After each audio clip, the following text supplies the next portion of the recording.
చూస్తున్నారు కదా వెదర్ ఎలా ఉందో. Just few minutes before rough weather అనమాట ఈ వీడియో.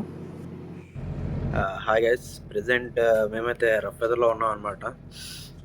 కోర్స్ అయితే ఆల్టర్ చేసుకున్నాం, ఎందుకంటే ఇక్కడ పిచ్చింగ్ అండ్ రోలింగ్ హెవీగా అవుతుంది.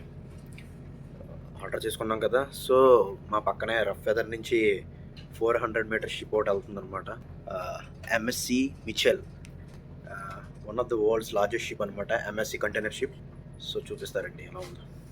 సో ఈ షిప్ అయితే మనం వెళ్ళే కోర్సులోనే ఉంది, బట్ మనం అయితే రఫ్ వెదర్ కదా, రోలింగ్ అండ్ పిచ్చింగ్ హెవీగా అవడంతో కోర్స్ అయితే ఆల్టర్ చేసుకున్నాం. బట్ అది అలా కాదు, 400 మీటర్స్ కదా, ఇంచు కూడా కదలదనమాట.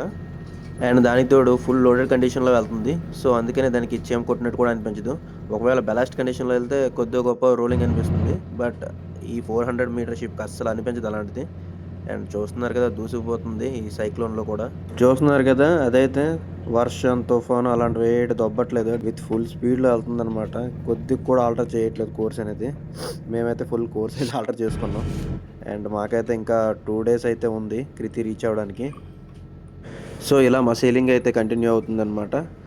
మేము ఎప్పుడైతే సిసిలియా కోస్ట్ క్రాస్ అయ్యామో అప్పటి నుంచి మాకు రఫ్ వెదర్ అనేది పట్టుకుంది. అండ్ నియర్లీ 2 days కూడా రఫ్ వెదర్ అనమాట. కృతి ఐలాండ్స్ రీచ్ అయ్యేంత వరకు మాకు ఇలానే ఉంది. సో కృతి ఐలాండ్స్ దగ్గరికి వెళ్ళాక కొద్దిగా ఫ్రీ అయ్యింది.